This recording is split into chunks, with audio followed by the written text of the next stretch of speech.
Well, howdy, folks. General back to you. This is going to be a remake of a video that I used to have, but I deleted everything and started all over. And I'm going to put about 3 videos in this one video. This is how to stop the swing on a crane. Now, this is going to cover quite a bit of stuff. The reason this is important is they're wanting everybody to be able to run the crane and get rid of one man's job, the crane man, that's usually sitting in a cage or a bucket or something or other up on the crane itself, where he's got to climb up there on it. Now they're putting pendants and belt packs on it where just anybody can operate the crane. And if you don't know the different principles and scenarios and procedures and stuff of running a crane, you can tear a lot of stuff up quick.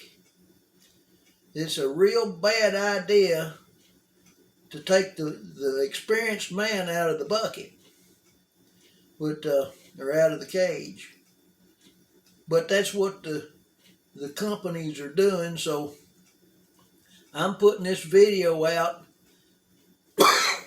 to excuse me,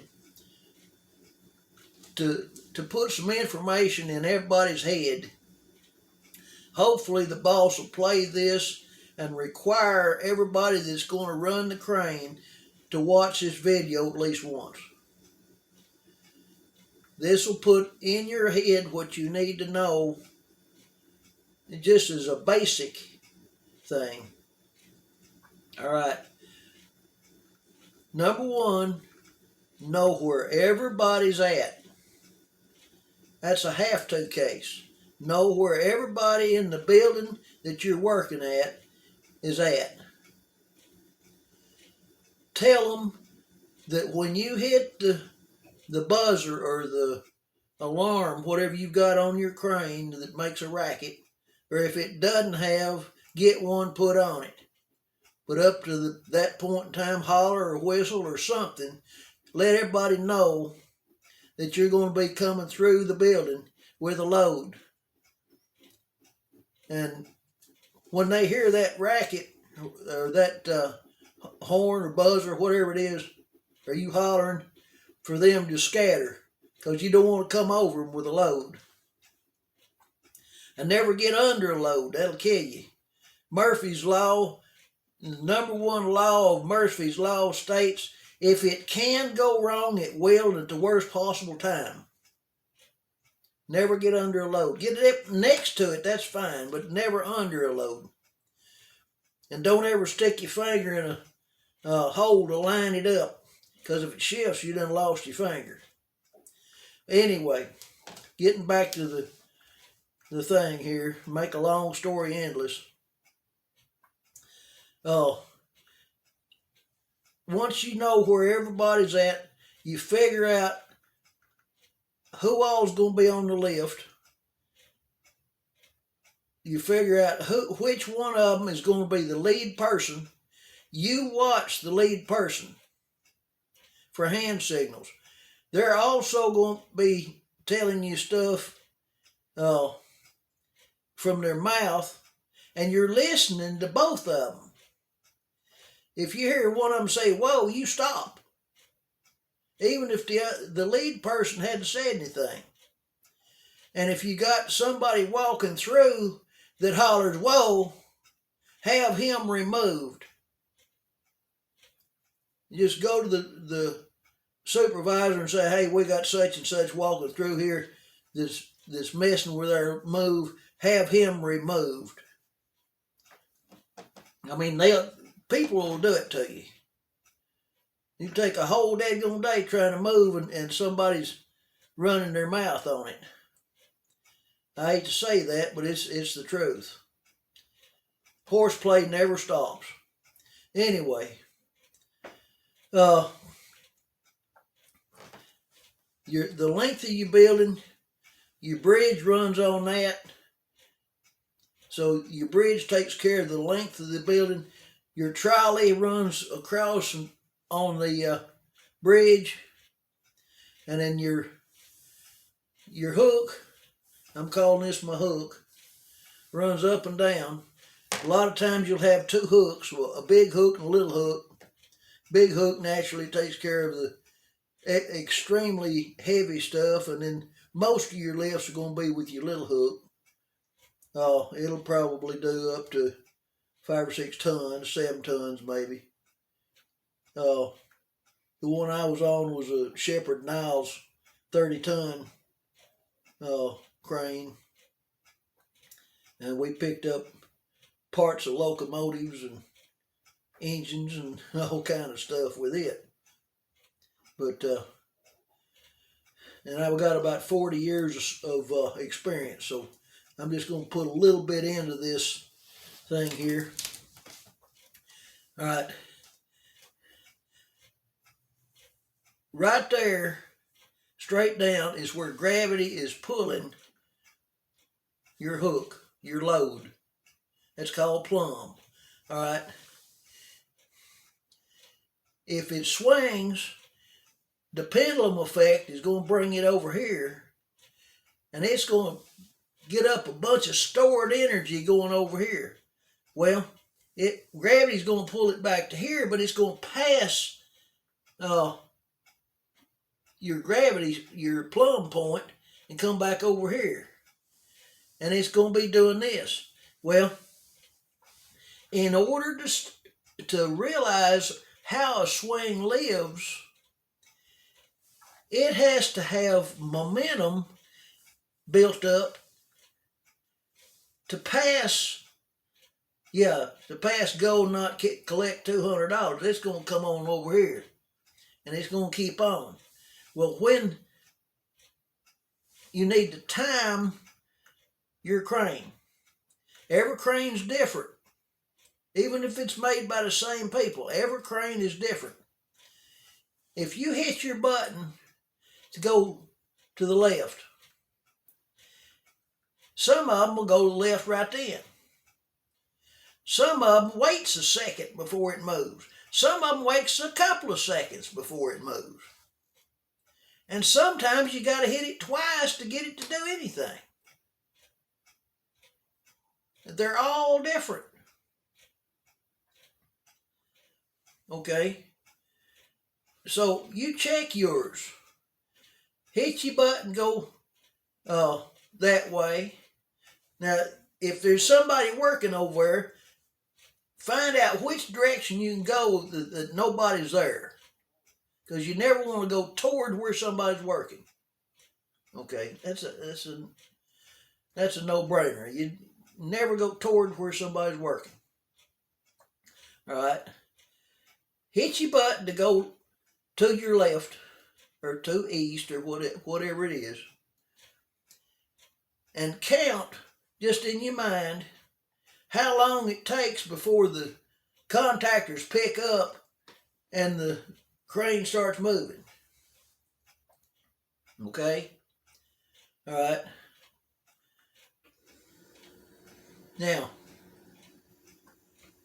once you have that in your mind, when this hook comes down here to here, you have your finger on the button to go that way. And as that's going that way, this is going that way. Okay? By the time this gets out to the end of its swing, your movable is directly above it and you can kill the swing. Okay? If you didn't get all of it out, it's going to come back this way. If you got too much of it, it's going to swing on out there a little farther. This point has to be dead above that point to kill the swing. If you run it out there to here and out here a little bit, it's going to swing on over here a little bit. But you've killed most of the swing. And you can see which way it's going and move this to above where this is and kill it again. If it swings back, if you get it not far enough, it's going to stop and it's going to come back this way a little bit. You just come back over it. Now, that's the theory behind it. Now I'm going to prove it to you. Here's your swing. No, I'm not trying to hypnotize anybody.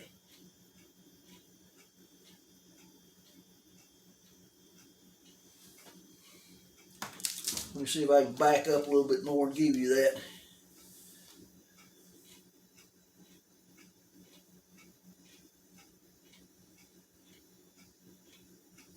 See what I'm saying? This comes above that. It kills the swing. All right? Another scenario. Say you're walking along, say you got a battery. You want to keep all your batteries close to the ground. I mean, just as close to the ground as you can get. That way, if a handle breaks off, so what? It's just there and you pick it up with a strap and move it. It's not a good idea to use a strap because you don't want it squeezing the sides in, because then you're going to be putting acid out on the ground. But if there's no other way to move it, well, what do you got? You got to come back with soda everywhere it's going to be. Kill the acid. Okay, but say you got a 450-pound weight you're carrying along. Somebody hollers at you. You stop. The weight keeps going. Okay? I mean, that's physics. If it's going along and you stop all of a sudden, it's going to keep going.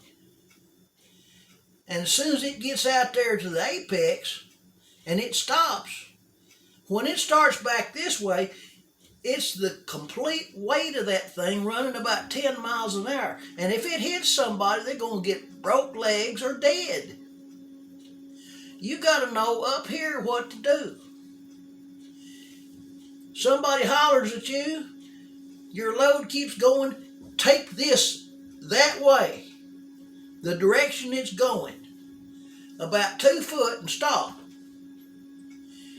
That puts your movable above the load and it kills it deader than a hammer. Right then.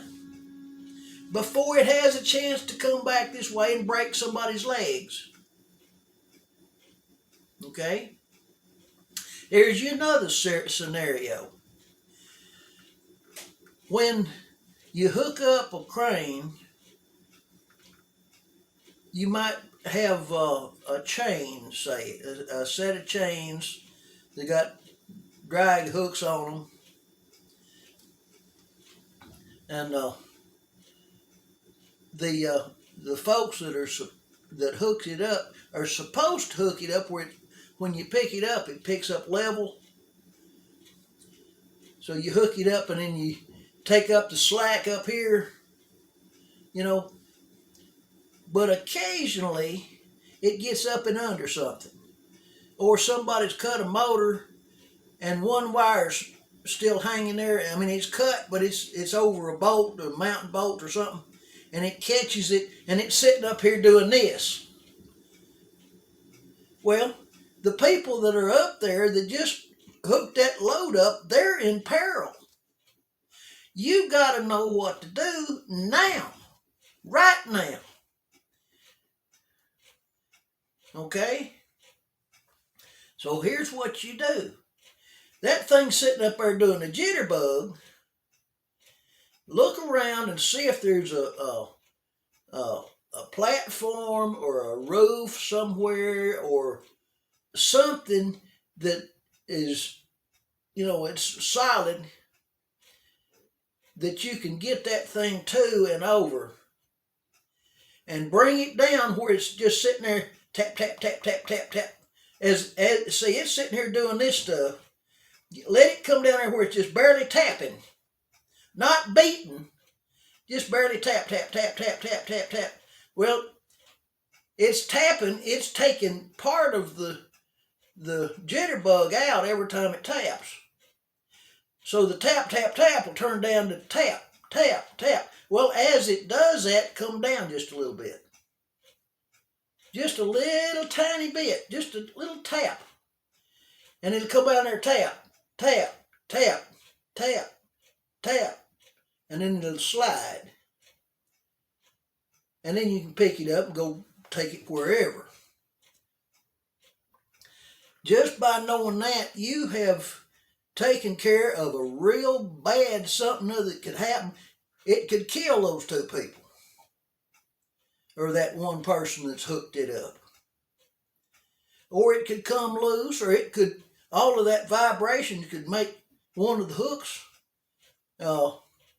come loose, and it drop the load. Well, it might bust the load, or it might bust something other under the load, or it might kill somebody. See, it might be 3, 4, 5, 6 tons. Okay? All right, when you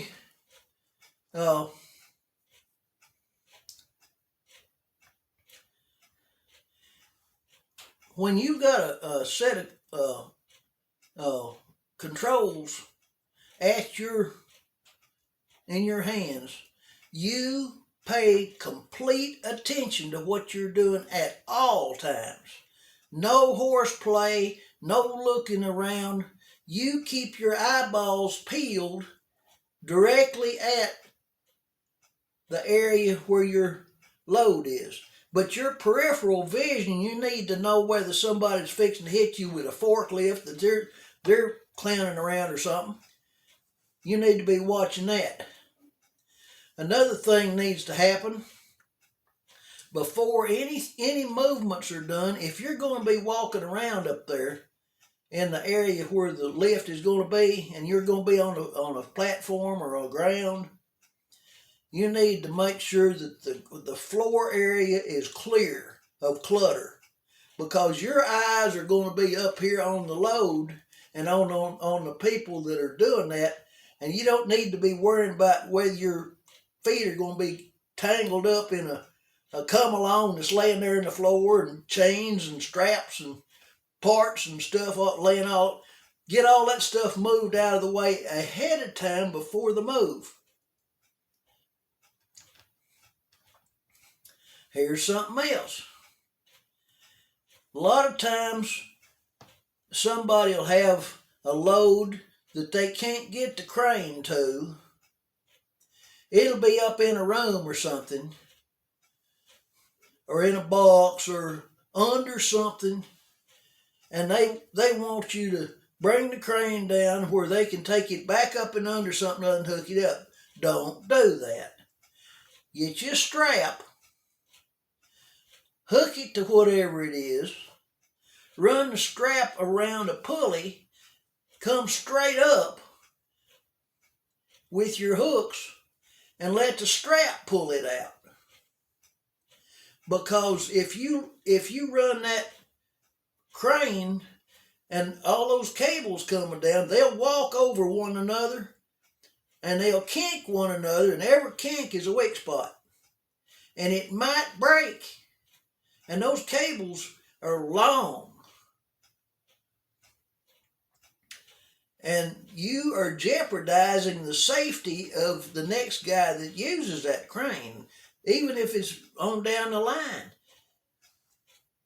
Never want to pull at an angle using the crane lifting. Okay? You always want to pick up straight. If you got something that's real heavy, get you a snatch block and have somebody weld a loop or something for that snatch block to go through. Get you a cable, slap it in that snatch block, hook it to your load, how far it is in there, put your teardrop right here and hook up your crane right to it and pick straight up on the crane. That's going to go around, that's going to take that one cable that you got back up in there around that snatch block pulley. Your crane is still picking up straight like it needs to be, but that long cable is coming through that snatch block pulley. So as you go up, it drags whatever it is out until you can get a straight pull on it. Never pull across, because those cables walk up and on another one and they'll kink. All right, there's just a few little scenarios. There's thousands of different moves, different things that you need to know, but that's the basics. That's how a swing lives. And people have talked about working the steel mills and stuff. Well, if you're carrying a ladle full of steel, you know, you don't want any swinging going on. Or if you're at a cargo depot somewhere or another, or at the shipyards or something, you don't want one of those big old boxes, truck box. You know what I'm talking about. You don't want one of those things to get to swinging. If that thing hits, it might knock 40 or 50 of them off in the water. So you got to know your P's and Q's. Now, if you've got a question, put it in the comment section, and I'll try to run another video up on it. But I think I've covered about all the basic stuff, the safety stuff. Never want to go over somebody. One more thing that I can put in here.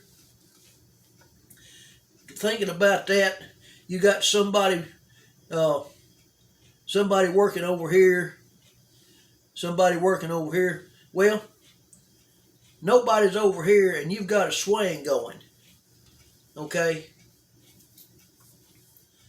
you got a swing going. Okay, you can't go that way.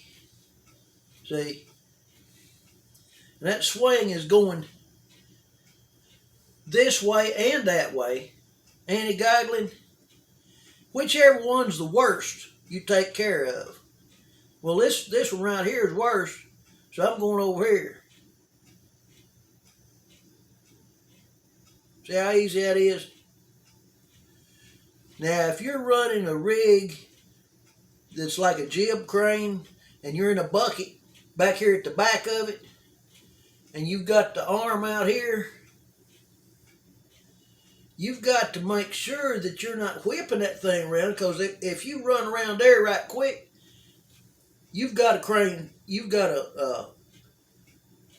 started a swing. So you want to run around there slow. Something else too that was brought to my attention in one of the comments on one of my other videos. People, listen to me a minute. Don't worry about your speed. Please don't worry about your speed. Speed will come. Learn your controls. Learn how this control will work with this control. Learn how to take your hook angling across instead of this way and this way. Run from here to there. By bringing it this way a little bit and taking it that way a little bit, each hand operating separately, but you're running both hands, you're watching the hook, and your hands are behaving like you want them to. That is what you need to learn. Your speed will come with time. Okay? If you try to hurry it up, you're going to hurt somebody. All right. I love all of you. Hope you all have a bunch of good lifts. Hope you learn this information. You have any problems, any questions that come up, scenarios you want to go over, put them in the comments, because I read all the comments. I mean, I read them all. And I try to answer, or at least put a heart on them if I like them. So, y'all come back to see me. Thank you for watching. And it's General. I'm out.